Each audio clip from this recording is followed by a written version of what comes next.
আসসালামু আলাইকুম রহমতুল্লাহি ওয়া বারাকাতুহু। সম্মানিত ভিউয়ার্স, আজকে আমরা কোনো স্কুলের শিক্ষক, কোনো ডিপার্টমেন্টের দায়িত্বশীল হিসেবে আসেনি, বরং একজন গার্জিয়ান হিসেবে আমরা আলোচনা করার জন্য এসেছি। ইনি হচ্ছেন ডক্টর মহিম আলী, আমি হাফিজ সফিউর রহমান। আমাদের ছেলেমেয়েরা এখন পড়াশোনার বয়সে কেবলই পদার্পণ করেছে, তার মানে তারা স্কুল যেতে শুরু করেছে। এই অবস্থায় আমরা চিন্তিত, দুজন মিলেই আলোচনা করছিলাম আমরা যে আমাদের বাচ্চারা তো স্কুল যেতে শুরু করেছে। এই অবস্থায় আমরা কী ধরনের স্কুল চুজ করতে পারি? কারণ বর্তমান সময়ে আমরা যে স্কুলগুলি দেখি, সে স্কুলে যদি আমাদের বাচ্চাদের পাঠাই, তাতে আমরা সে স্কুলগুলোর পড়াশোনা এবং পঠন পদ্ধতি নিয়ে আমরা বিশেষভাবে খুব বেশি চিন্তিত। তো সেক্ষেত্রে করণীয় কী, মানে কি করা যেতে পারে? প্রথমত আমি কেন চিন্তিত সেটা আগে একটু জানিয়ে দিই। যেমন মডার্ন যে এডুকেশন, সেই এডুকেশনের দিকে যদি আমি মডার্ন এডুকেটেড গার্জেন হিসেবেই থাকি, তাহলে সেক্ষেত্রে আমি স্যাটিসফাইড। আমার ছেলে ক্লাস 1-এ আইসিএসসি বোর্ডে পড়াশোনা করছে, সেখানে ভালো রেজাল্টও করেছে।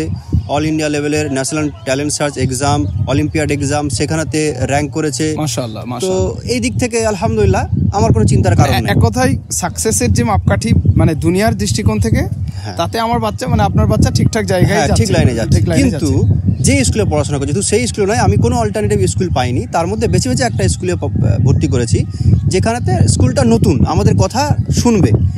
তো সেক্ষেত্রে আমি সেখানে নাচ গানের ক্লাস অফ করেছি, আমি সেখানে আমার ছেলে প্রাণীর ছবি আঁকা বন্ধ করেছি। কিন্তু বাকি ছেলেরা তারা নাচ গানের ক্লাস করছে, তারা প্রাণীর ছবি আঁকছে। আরও কালচারের নামে যে সমস্ত অশ্লীলতা হিসাবে আমরা ইসলামিক দৃষ্টিকোণ থেকে যেগুলোকে জানি, সেই বিষয়গুলোকে ওরা আর্ট হিসাবে, পার্সোনালিটি ডেভেলপমেন্টের একটা অঙ্গ হিসাবে ব্যবহার করছে। এইখানেতেই আমার চিন্তার কারণ। যে এবারে মানে আমাদের যারা ভিউয়ার্স আছেন তাদেরও কিন্তু চিন্তিত হওয়া উচিত। মানে আমরা যেমন চিন্তিত বা আমরা ভাবছি আমাদের সন্তানদেরকে নিয়ে, সেক্ষেত্রে তাদেরও চিন্তিত হওয়া উচিত যে আমার সন্তানের ভবিষ্যৎটা যাচ্ছে কোন দিকে। রাইট। হ্যাঁ, যে আমরা কি পড়াচ্ছি তাদের, বা কি তারা শিখছে, বা কি শিখে মানে এন্ড অফ দ্য ডে তারা কোন জায়গায় যাবে। তো নিশ্চয়ই একটা সমাধান অবশ্যই হওয়া উচিত, বা সমাধান থাকতে হবে। সেই সমাধানটা কি হতে পারে মোটামুটি আপনাদের কি মনে হচ্ছে?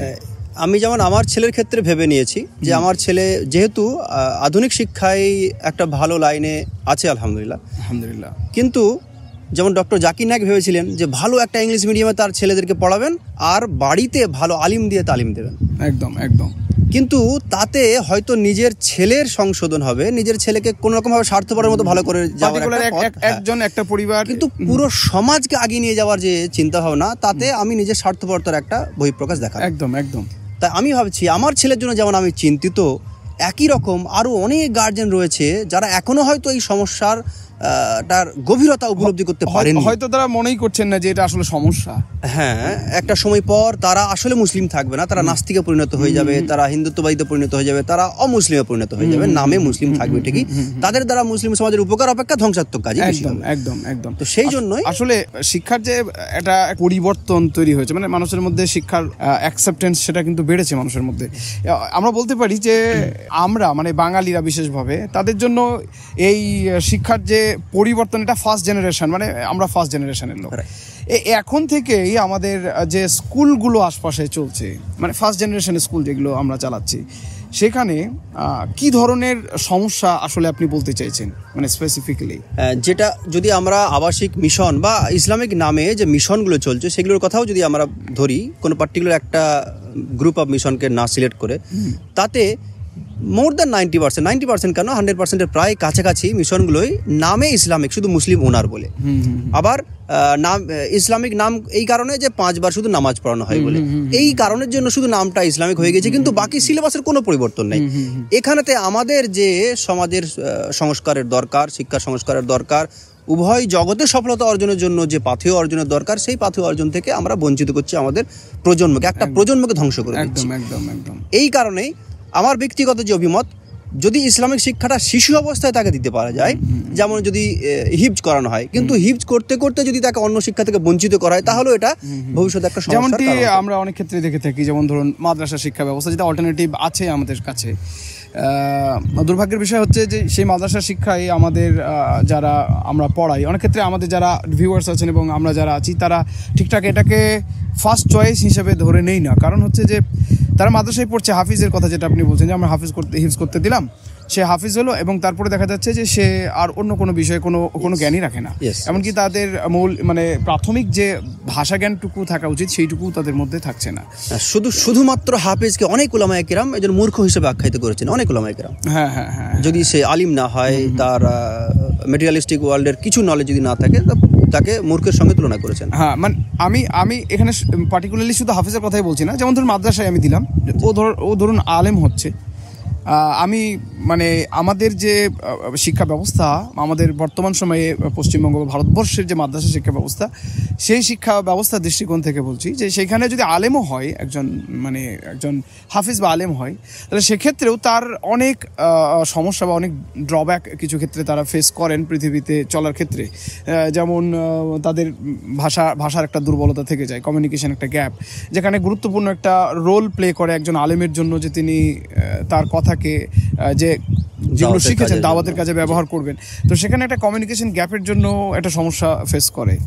তো সেটাও একটা সমস্যার দিক। ঠিক একইভাবে স্কুল শিক্ষার ক্ষেত্রে আপনি যেটা বলছেন যে আর্ট এবং কালচারের নামে যে সমস্যাগুলি বা যে শিক্ষা শেখানো হচ্ছে, তাতে আগামী দিনে তারা কোন পথে যাবে সে আল্লাহই ভালো জানেন। তাহলে অল্টারনেটিভ ওয়ে আউট সেটা কি, মানে কি ধরনের অল্টারনেটিভ ওয়ে আউটের ক্ষেত্রে অলরেডি অনেকেই সফল হয়েছে। পশ্চিমবঙ্গে সেটা না হলেও ভারতের বিভিন্ন প্রান্তে, সেটা মুম্বাই হতে পারে, চেন্নাই হতে পারে, ব্যাঙ্গালোর হতে পারে, আমাদের আসামে এবং দিল্লিতে, এখানেতে এমন অনেক প্রতিষ্ঠান রয়েছে যেখানেতে ইসলামিক শিক্ষাটা বুনিয়াদী শিক্ষা হিসেবে প্রথমেই শিশু অবস্থায় তাদেরকে দিয়ে দেওয়া হচ্ছে। তারা যখন মাধ্যমিক পাস করছে সেই সময় তারা হাফিজ হয়ে যাচ্ছে, আলিম হচ্ছে, এবং সেই সঙ্গে সঙ্গে তারা যে যার বোর্ড, সিবিএসসি বোর্ড, কেউ আইসিএসসি বোর্ড, যে বোর্ড থেকে তারা উপযুক্ত সেই বোর্ড থেকে তাদেরকে ডিগ্রিও প্রদান করা হচ্ছে, তারা মাধ্যমিক উচ্চ মাধ্যমিক পাস করছে। এবং এই ছেলেদের নিট ক্র্যাক করার সম্ভাবনা, সিভিল সার্ভিস ক্র্যাক করার সম্ভাবনা অনেক বেশি অংশে বেড়ে যাচ্ছে, এবং সেটা সফলভাবে আমরা দেখেওছি এই 2-4 বছরের একটা ট্রেন্ডের মধ্যে। আচ্ছা, এই প্রসেসটা যেটা হতে পারে, মানে আমরা আলোচনা করছি, আমরা যেহেতু বিষয়টাকে নিয়ে ভাবছি এবং আলোচনা করেছি আগে, এই প্রসেসটা যেটা হতে পারে যে আপনার সন্তানের বয়স যদি 6 থেকে 7 বছর হয়, তাহলে আপনার বাচ্চার ইনিশিয়েশনের জন্য এটা সবথেকে পারফেক্ট একটা টাইমিং, যখন আপনি আপনার বাচ্চার ফিউচারকে আপনি প্ল্যান করবেন। কিভাবে প্ল্যান করতে পারেন? যখন 7 বছর বয়স হলো, এবং আমরা ভাবছি আমাদের সন্তানদের জন্যও ইনশাআল্লাহ যে 7 বছর যখন বয়স হলো তখন তাকে হিফজে দিতে হবে। এমন একটি হিফজ প্রতিষ্ঠান ভাবতে হবে যে হিফজ প্রতিষ্ঠানে বেসিক মানে বিষয়গুলো, মাতৃভাষাগুলি, অঙ্ক, ইংরেজি, মানে মেনলি 3টি সাবজেক্ট, সেকেন্ড ল্যাঙ্গুয়েজ হিসেবে ইংরেজি, যেহেতু ওটাও গুরুত্বপূর্ণ, এবং ম্যাথ, বেসিকটা ধরে রাখবে। একজন হিফজের একটা বাচ্চার জন্য হিফজ করতে ম্যাক্সিমাম মানে 3 বছর আমরা ধরে নিচ্ছি। যদি 7 হয় তাহলে 8, 9, 10 পর্যন্ত একটা বাচ্চা হিফজ কমপ্লিট করে ফেলবে। যদি 10ও থাকে আপনার বাচ্চা, সেক্ষেত্রেও সে শুরু করতে পারে। তবে মানে সবথেকে ভালো যে টাইমিং শুরু করার জন্য সেটা হচ্ছে 7 বছর। এবারে 7 বছরে আমার বাচ্চাকে যখনই আমি শুরু করে দিলাম, 10 বছর যদি শুরু করে, তাহলে 11, 12, 13 পর্যন্ত একজন বাচ্চা হিফজ কমপ্লিট করে ফেলবে। এ যাবৎ যখন সে হিফজ করছিল, এই সময় সে ইংরেজি, বাংলা, অঙ্ক এগুলো করবে।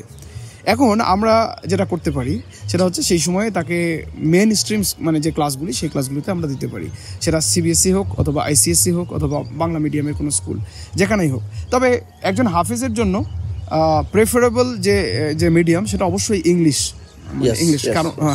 কারণ বর্তমান সময়ে ইংলিশের যে গুরুত্ব সেটা আপনি ভালো জানবেন। মানে কোন ফিল্ডে ইংলিশটা বেশি গুরুত্বপূর্ণ? সমস্ত দিকে আমরা যদি ভালো কোনো বই পড়তে চাই সেটাও ইংরেজি ভাষায়, যদি পার্সোনালিটি ডেভেলপমেন্টের জন্য নিজেদেরকে তৈরি করতে চাই সেটাও ইংরেজি ভাষায়, যদি আমরা সারা পৃথিবীর সঙ্গে যোগাযোগ রক্ষা করতে চাই, বিশ্বের কোনো জায়গায় চাকরি করতে যেতে চাই, আরও কোনো জায়গায় জব পাওয়ার পর আরও আমার প্রমোশনাল কোনো জায়গায় নিজেকে নিয়ে যেতে চাই, সেখানে তো ইংরেজি কিন্তু বাধ্যতামূলক। তাই ইংরেজি ভাষার সঙ্গে সাবলীলভাবে মানে এই যে 7 বছর যে বয়সটা একজন বাচ্চার জন্য কিন্তু যে কোনো ভাষা শেখার ক্ষেত্রেও কিন্তু একদম কি বলবো, একটা উর্বর একটা সময়, যখন বাচ্চারা সহজেই যে কোনো ভাষাকে আয়ত্ত করতে পারে, মানে নতুন যে কোনো জিনিসকে। এবং সেই কারণেই আমরা দেখি যে হিফজের টাইমিংটাই হচ্ছে সেই সময়টা যখন তাদের ব্রেন ডেভেলপ হচ্ছে বা তাদের ব্রেন ফর্মড হচ্ছে, তখনই হাফিজ তারা হয়ে যেতে পারে। একটা বয়স পার হয়ে যাওয়ার পরে তখন আর সম্ভব হয় না অথবা ভুলে যায়।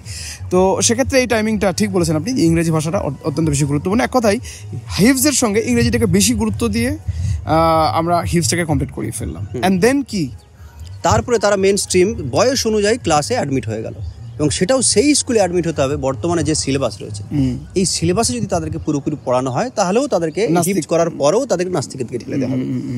এই সিলেবাসে আমাদেরকে পড়াতে হবে, যেখানেতে সিলেবাসগুলোকে কাটছাট করা হয়েছে, যেই সিলেবাসগুলো অন ইসলামিক বা ইসলাম বিরোধী কথাবার্তায় পরিপূর্ণ, সেগুলোকে যাতে ইসলামের সঙ্গে কন্ট্রাডিকশন কেন হচ্ছে, ইসলামের পক্ষে আসলে কি কথা রয়েছে, এগুলো জানিয়ে যখন আমি হিস্ট্রি, জিওগ্রাফি, সায়েন্স এই সমস্ত সাবজেক্টগুলোকে পড়াবো, তখন তারা যে শিক্ষা, বুনিয়াদী শিক্ষা অর্জন করলো শিশু অবস্থায়, সেই শিক্ষার সঙ্গে তারা কন্ট্রাডিকশন পাবে না, বরং তারা সিমিলারিটি পাবে এবং আস্তে আস্তে তাদের যে বোধ, তাদের যে চিন্তা শক্তি, সেটা ক্রমবর্ধমান হবে ইনশাআল্লাহ। যদিও বর্তমান সময়ে এ ধরনের স্কুল মানে হাতে গোনা, বা আমরা বলতে পারি নেই।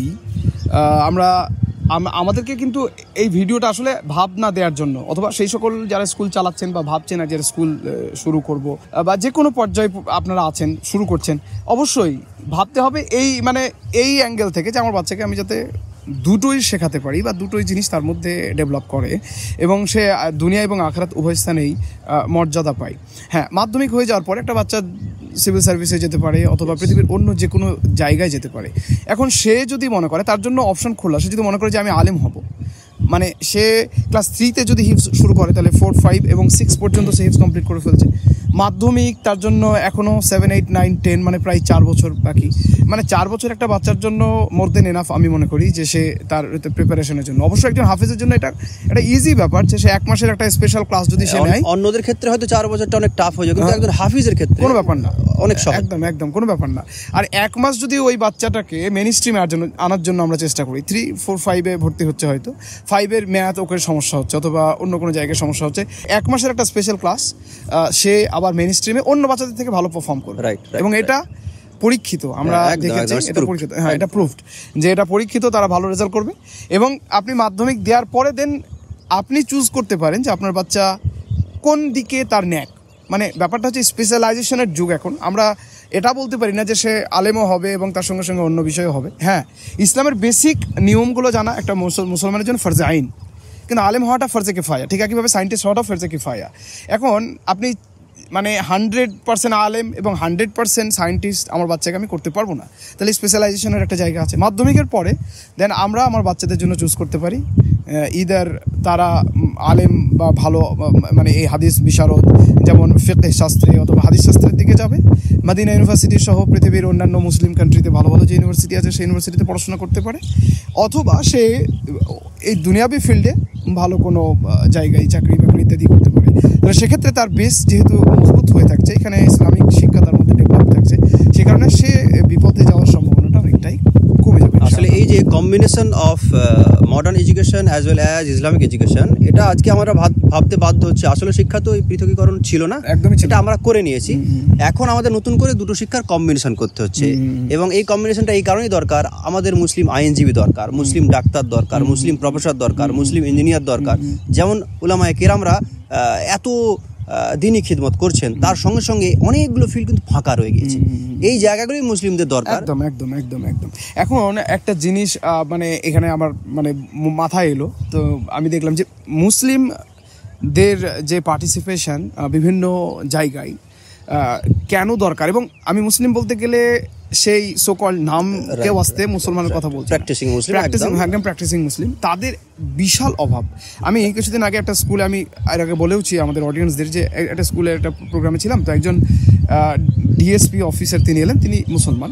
তো তিনি যখন বক্তব্য শুরু করছেন, তখন তিনি শুরু করছেন গ্রিটিংসটা আসলে তার যেটা ছিল সেটা ছিল নমস্কার দিয়ে।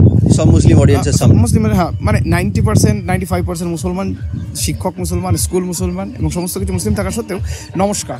এখানে ব্যাপারটা হচ্ছে নমস্কার শব্দটা আমাদের সমস্যার বিষয় না, কিন্তু নমস্কার একটা মুসলিম হিসাবে যদি তার মধ্যে তাওহীদের বেসিক আন্ডারস্ট্যান্ডিং থাকতো, তাহলে সে নিশ্চয়ই এই জায়গাটাকে অ্যাভয়েড তিনি করতেন। এবং এখানে ল্যাক অফ যে ইসলামের যে বেসিক কনসেপ্ট, সেটা কিন্তু বিশেষভাবে লক্ষ্য করা যাচ্ছে বা করা যায়। তো এই সমস্ত জিনিসের জন্য অল্টারনেটিভ ভাবনা আমাদেরকে ভাবতে হবে, এবং আলহামদুলিল্লাহ আমরা ভাবছি। চাইলে আমাদের সঙ্গে ডক্টর মাহিম আলী সাহেব আছেন, উনি এডু কাউন্সিলর, তার কাছ থেকে যে কোনো ধরনের পরামর্শ আপনারা নিতে পারেন। আমি ফোন নাম্বার আপনাদেরকে ফ্ল্যাশ করাবো। ইনশাআল্লাহ আপনার বাচ্চার ভবিষ্যতের জন্য, কমিউনিটি ডেভেলপমেন্টের জন্য, ওভারঅল উম্মার জন্য আমরা ভাবছি যে কিছু একটা করা যায় নাকি, এবং সে নিয়ে এগিয়ে যাচ্ছি। আলহামদুলিল্লাহ সঙ্গে আমাদের ডক্টর মাহিম আলী সাহেবকে পেয়েছি, এবং আমরাও নিজের যোগ্যতা অনুযায়ী চেষ্টা করছি কাজ করা। তো দোয়ার আবেদন থাকছে, এবং তার সঙ্গে সঙ্গে আমাদের আগাম ভবিষ্যৎ যাতে দুনিয়া এবং আখিরাত উভয় স্থানেই তারা যাতে সম্মানিত হতে পারে এবং মর্যাদান হতে পারে। আমিন, আল্লাহ আমিন। ঠিক আছে, অসংখ্য ধন্যবাদ। আসসালামু আলাইকুম, জাযাকাল্লাহ খাইর। আমিন।